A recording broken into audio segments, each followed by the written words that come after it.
जी हाँ दोस्तों, थंबनेल पे आप देख रहे हैं वह सही है कि टास्क फोर्स का गठन होता है प्राइमरी, टीजीटी, पीजीटी और एलटी ग्रेड की जो सीटें हैं उसे खत्म करने के लिए ही इसका गठन किया जाता है। एक्ट में प्रावधान नहीं है और कैसे करेंगे समायोजन। कल से यह सरप्लस का जो न्यूज़ चल रहा है कि एडेड माध्यमिक विद्यालयों में सरप्लस किया जाएगा शिक्षकों का, तो यह न्यूज़ जो चल रहा है तो एक्ट में ऐसा कोई भी प्रावधान नहीं है, लेकिन यह समायोजन करने की तैयारी में है। यहाँ पर देखिए साफ दिया है कि चयन बोर्ड की नियमावली में समायोजन का कोई भी प्रावधान नहीं है और शिक्षकों की वरिष्ठता होगी प्रभावित और बढ़ सकती है मुकदमेबाजी। यहाँ पर दिया है कि 4,512 स्कूलों के सरप्लस शिक्षकों का समायोजन किया जाएगा।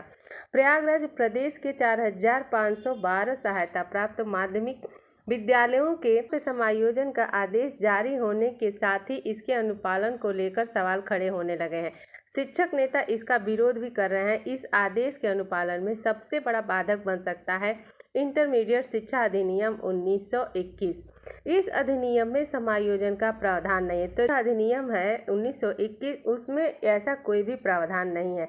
इस वजह से इसे लेकर कानूनी अड़चन का आना भी तय माना जा रहा है। माध्यमिक शिक्षा विभाग के प्रमुख सचिव दीपक कुमार ने समायोजन का आदेश जारी किया है और सरप्लस शिक्षकों के समायोजन के लिए प्रदेश स्तर पर माध्यमिक शिक्षा निदेशक और मंडल स्तर पर मंडलीय संयुक्त शिक्षा निदेशक की अध्यक्षता में कमेटी गठित की गई है।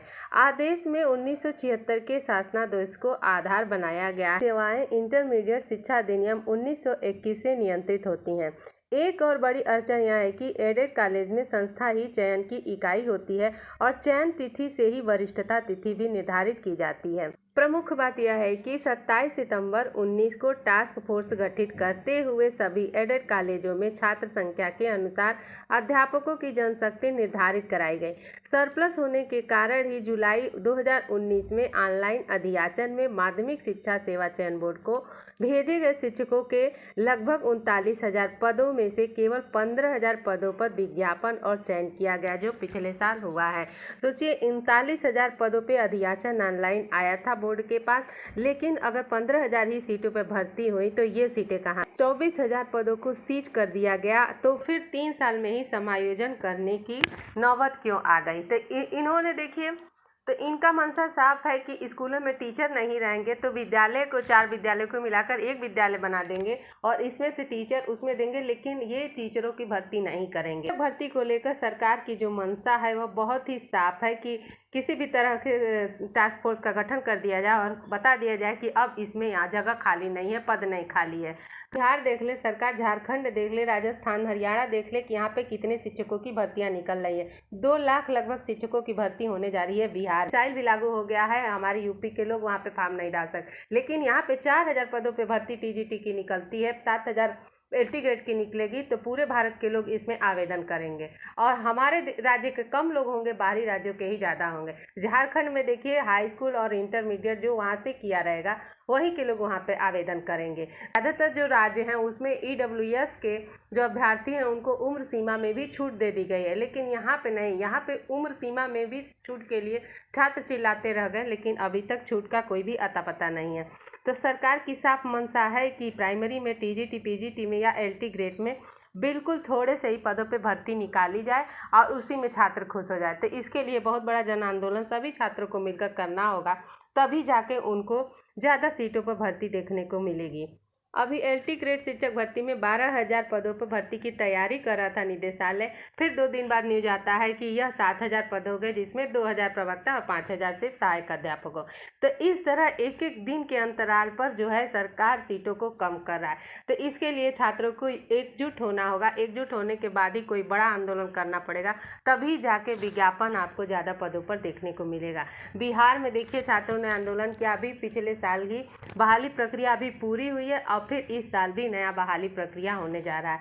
हाँ, वहाँ पे वेतन कम है, कम से कम बेरोजगार तो नहीं है, रोजगार तो है, कुछ तो उनको मिलेगा, पढ़े हैं, उनकी डिग्री है तो रोजगार तो मिल जाए। लेकिन यहाँ पे क्या है, उत्तर प्रदेश में सारी डिग्रियाँ रखी रह रही हैं, रोजगार का कोई अता पता नहीं है और खास करके बीए डिग्रीधारी और बीटीसी डिग्रीधारियों का तो सबसे बुरा हाल है उत्तर प्रदेश में।